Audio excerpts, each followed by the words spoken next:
ওকে, এখন আমরা হচ্ছে বাফার সার্কিট নিয়ে ডিসকাস করবো। বাফার সার্কিটটা দেখতে খুবই ইজি। এখানের মেইন থিওরি হচ্ছে আমরা ইনপুটে যেটা দিচ্ছি সেটাই আসলে আমরা আউটপুটে পেয়ে যাবো। এটাই একটা logic, V input is equals to V output.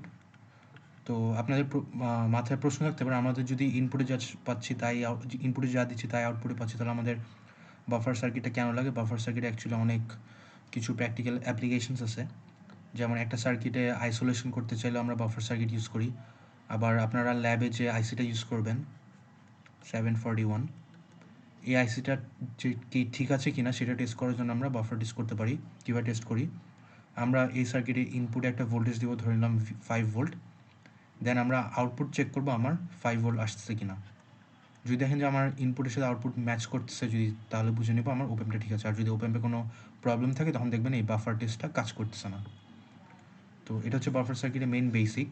তো আসলে V output equals to V input কেমন হয় এই সার্কিটে দেখেন। এই সার্কিটটা আমরা আসলে তিনভাবে ড্র করতে পারি।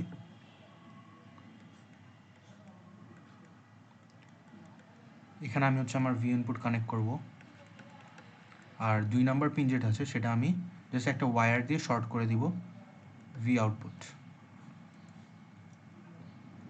এখন যদি আমি একটু ডিরাইভেশন করতে চাই, তো আপনাদের বুঝার সুবিধার্থে আমি ধরেন সার্কিটটা আবার রাখছি ডিফারেন্টভাবে।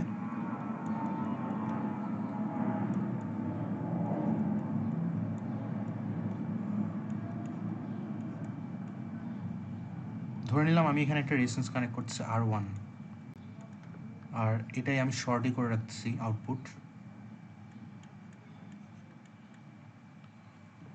তাহলে এটা দেখতে একটা নন ইনভার্টিং অ্যাম্প্লিফায়ারের মতো, যেখানে একটা ফিডব্যাক আছে।